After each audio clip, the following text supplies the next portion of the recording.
or what? Yeah, it was cool. The studio owner said, you know, we've had Bon Jovi in here and Aerosmith and named a few other bands, and they go, never, ever has this place been spray painted on and just graffiti in the front doors, and they had guys out there painting on it every other day to get all that stuff off the walls, and we tore it up, man. It was great. When you got there, were there like people waiting for you and stuff? Yeah, I guess they knew in the press we told people we were coming to Vancouver to do the record, but I don't think we ever mentioned Little Mountain. I guess that's where everybody just people goes. Sort of know that's where the action is, because we've heard in the last little while that the band really was trying to get some stuff together, and Nicky's talked about this, and cutting out some of the vices and the excesses and really getting down to work, because it was getting in the way. Is that true? Yeah, that's definitely true. That was a big part of it, because we didn't know anybody in Vancouver. Now we know everybody in Vancouver, but that was a big part of it, just to get away, because we were all trying to clear our heads as well, you know. You also played a little intimate gig in London a couple days ago, right? Yeah, the Foreskins. As you went under the name the Foreskins, yes. Yeah, we played the Marquee Club, and it was great, man. It was radical. I mean, that place has got a capacity of about 8. Yeah, something like that, right? And all 8 were on stage. So it went pretty crazy. It was wild, yeah. There was kids, they were jumping on stage, and they'd like just grab a pick and they'd just dive back into the stage. And it was like all night long, just people just diving on each other, and it was radical. Now, which do you like doing? I mean, do you like playing like in a small crazy club or in front of 80,000 crazy people? Well, you know, it's got a different vibe to each one of them. You know, the closeness of being in a club to the crowd is great, and then the energy of a big festival is just awesome. Because I remember when you played in front of 300,000 people, the US Festival. Yeah, that was a lot of people, man. Yeah. Well, okay, we'll be back. Could you explain the meaning of Mötley Crüe? Motley, the word motley means crazy, discolored, tattered, sleazy, yeah. And crew's a gang of 4 or more. And so, obviously, we're a Motley Crüe. We just misspelt crew to have a little bit of humor to it. What do you think is the fascination of heavy metal concerning the fans? It's energetic, and it's youthful. It's there's lots of anthems to the rock and roll and heavy metal music, and I think it's exciting. Is there a special message in your texts? Just fun. Have fun. Just fun, man. We do a show. Everyone has a good time and like beat their heads against the stage and have a good time, man. That's all. Yeah, this is something that we've strived for the last 10 years, and we got real close with Girls, Girls, Girls. That came in at, I peaked at number 2, and that was like really cool, but it wasn't like cool enough. And finally, like a number 1 album, it's like everybody's like so jazzed, and it happened on Tommy's birthday. Yeah, the record company calls me up and goes, T-Bone? Yeah, I go, yeah. They go, you sitting down? I go, yeah, why? What's wrong? They go, your record just went number 1. Yeah! Hung up the phone. Oh, it was great, man. What a rush. We used to experiment in our apartment, and, we'd blow stuff up all the time. That's where we learned how to light Nicky on fire. I think I was usually the one that came up with the idea, and then they were usually the ones that nodded their heads, and so it always ended up being me that, got torched. One day he goes, hey, T-Bone, we got any rubbing alcohol around? I go, yeah, I think there's some in the bathroom. We all lived in this one apartment together, and I go grab the rubbing alcohol, and Vince and I would douse Nicky with, and we'd put it on. He was wearing leather pants, so he wouldn't get burned, right? I mean, we were trying to be safe about this. And we just put it on his, like from his knees down to his shoes, and then we just light him on fire, and you stand there burning. Then we took that to the stage. Even if it was a little hokey at times, it worked. MTV Music Television was at the scene to talk with the Glitter Group. We're not teeny bopper by no means on stage. I mean, just the pretty look, or whatever you want to call it, it's just happened. It wasn't really planned. And that sometimes may be a little bit against us, but the music kind of speaks for itself. Motley Crüe predicts that they're rock and roll's new fashion trendsetters. It's already It started here. In LA, it's happening. There's people walking around everywhere with the same haircuts, the same look. Just see that at our show tonight. Take a look. Yeah, they all show up at the shows with the hair and the... I mean, anything different's gonna catch on, right? A few people cut off their hair like the Sex Pistols and rebelled against that, and look at it, caught on. From Los Angeles with Motley Crüe, this is Tony Kilbert for MTV Music Television.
It's over. What up, dudes? Moscow? Is it worth it? Yeah, definitely. I don't know. Ask Nikki. What's your impression of the Russian audience? My impression of the audience?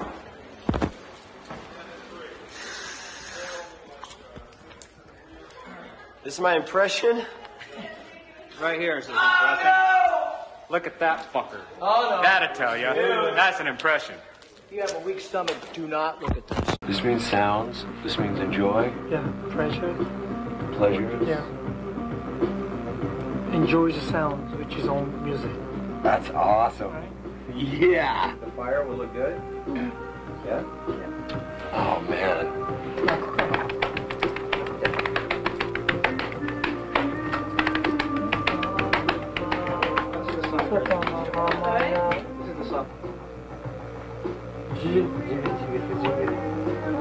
Dude, you're done. I think it's like a Novocaine. Yeah, great. I don't know if it needs fire. It's so black. Wow. Yeah. That's really nice. It's like sticking up. Man, that's insane. Killer. Look at that. Just like hangs just out of the shirt, you know? Boy. All right. Videos coming up. You guys are doing new videos? Yeah, we just finished up one when we were in L.A. last month for All I Need. The ballad off the Girls, Girls, Girls album. We can safely assume that that's next release?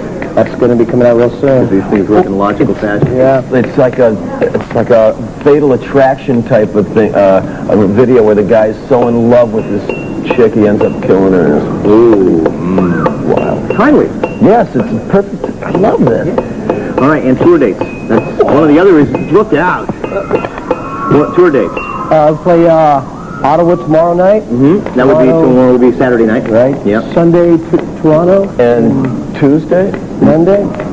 Monday or Tuesday? Montreal. Yep. Well, one of those nights. Well, looks like we're out of time. Sponsors stopped paying the bills, so. Vince, Tommy. Okay. Thanks a lot, man. Thanks very much. We'll be back. See you.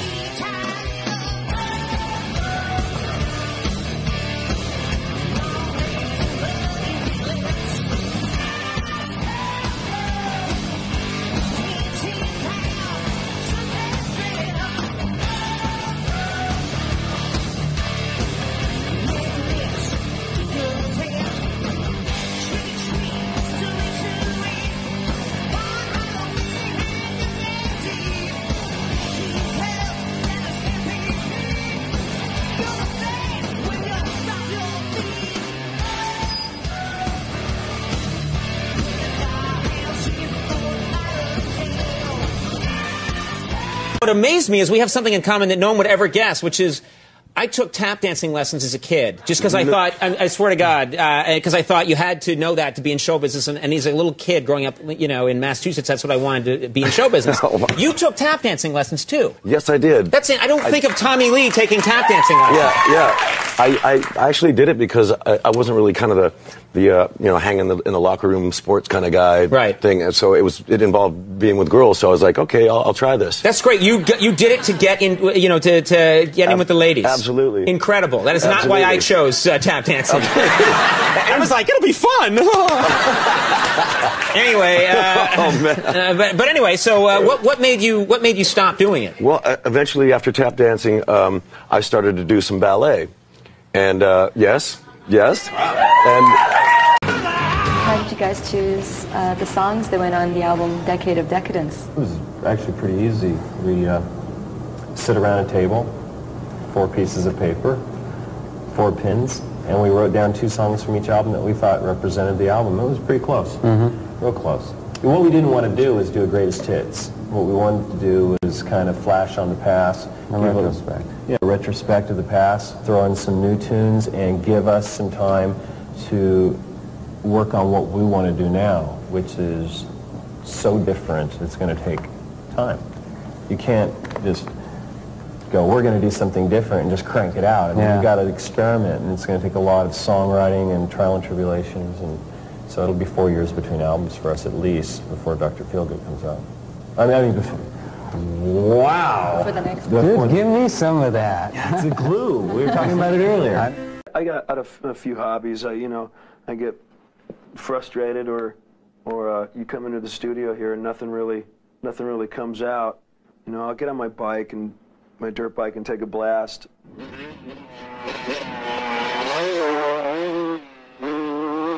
Get out of the room for a while.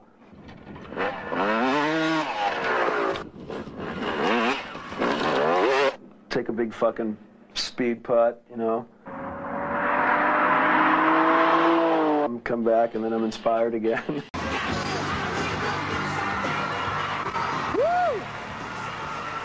Well, we didn't expect this. No, not at all.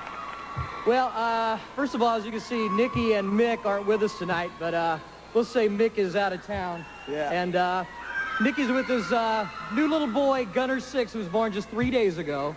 So, but we'd like to thank, I'm sure they'd like to thank all the rock and rollers that voted for us, and Doug Thaler, our manager. And I want to say, keep rocking to all those rockers over there in Saudi right now. All right. We'd also like to thank Elektra Records, our producer Bob Rock and the Little Mountain Connection in Vancouver, Canada, and most of all, the fans.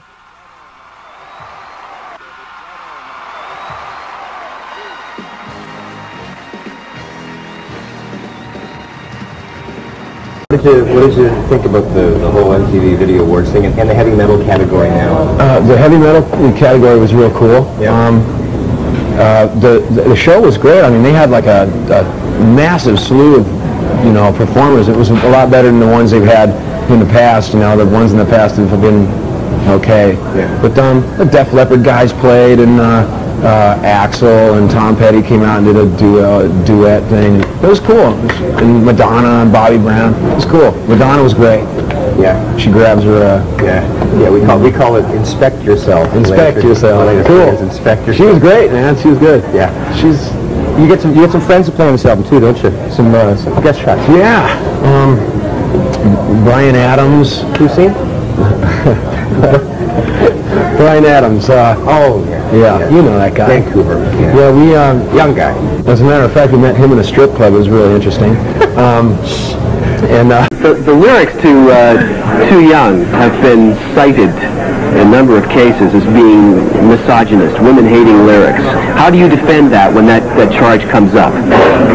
That song was written, the lyrics, like on the spur of the moment, where they came from. I'm sure anybody anywhere that's ever gone through a relationship, and if you're breaking up, whatever kind of a relationship, work-related or whatever, a friend or a girlfriend, you're angry at the time, and it's very honest lyrics, you know.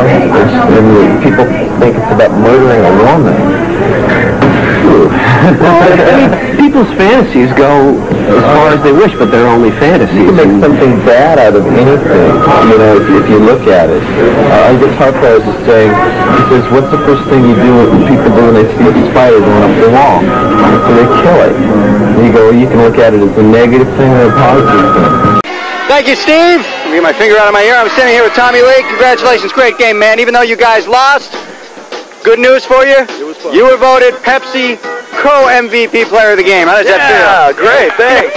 Yeah. Now, T-Bone, you had a great game, didn't you? I had a lot of fun. Offensively? Oh, yeah. Defensively? I think that so. Tattoos look good? Let's take a peek at some of your personal highlights. Maybe not.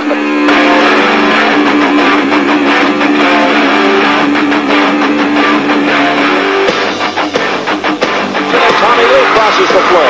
Another run for the homeboy.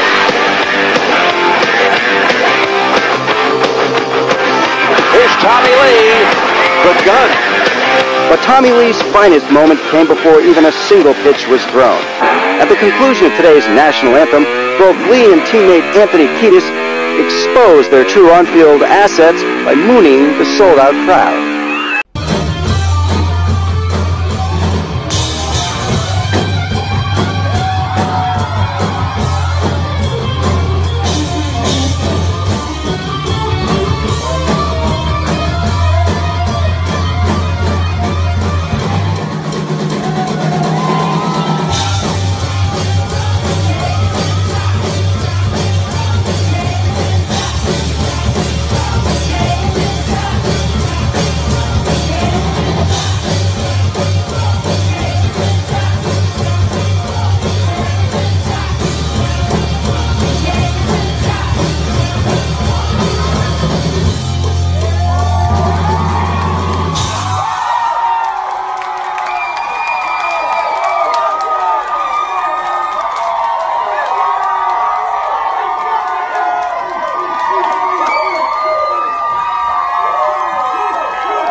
Here we are. Number 2 sucks. Number 2. It's but really, that's okay. It's better than number 3. Better than number 3. But that's okay. This is the number 2 Skull Crusher of the week, Primal Scream. Yeah. And we did this one at A&M Studios. That's right. In Hollywood. And the reason this album was supposed to be out about 5 months earlier. And the reason it wasn't is because our producer, Bob Ross, he was our producer. Not Metallica. Not Metallica's producer, our producer. Anyway, he was producing the Metallica album, and that thing ran over a little bit longer, so we were waiting for him, and it's fantastic because we both ended up going to Europe together, us and Metallica. Yeah, it was great. We had a blast. We've been on the same label with them for close to 10 years, and we've never really got to know them, so it was great. 2 bands that are doing real well, 2 bands that are trying to break some new ground, worked with the same producer, did the same tour. It was great. Sure. So, it's a famous story that you two are very close, like brothers. But is it sometimes difficult to put up with each other's faults or some kind of habits? We're brothers. Brothers fight. Yeah. Definitely. You know, I know sometimes T-Bone wants to smack me. But that's just natural, you know. We're totally different types of people, and I think that's why we've become so close, over the years, is because he's really hyper, and and I drive him crazy. Drives me crazy, and I'm like really like slow, and I think about everything, and it makes him crazy. It's like, hurry up! So together, when we work on things, it's like we meet. Right? It's perfect, you know. Like I even him out, he evens me out. That's really. Oh my God! You what are you it. doing? Yeah, they're gonna get it. Oh my God! What the fuck is that? This is like a nice restaurant. Ew. There was punk rock, and there was bands like ourselves. Rat was coming out. There was a handful of bands. There was Wasp.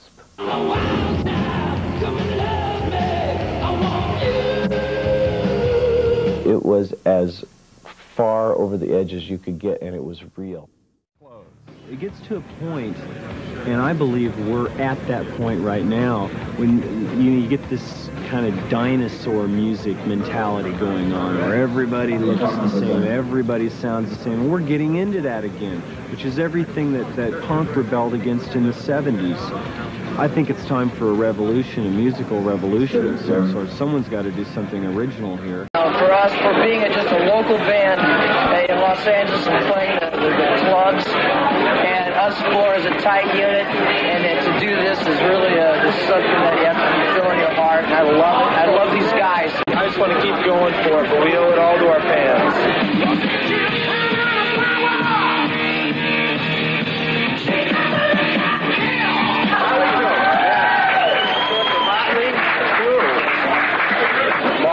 Sorry I had that first party in the living room. I didn't know that it would lead to this. I'm completely speechless. Thank you very much. We never believed it could actually ever happen. We were happy just to play, supporting other bands, and getting out there and having a good time with the kids. Now to be awarded something, it's something you can't express. It feels fantastic. Well, I'm the happiest guy in the whole world. My dad's probably the first happiest. That's Motley Crüe, definitely for outrageous musicians.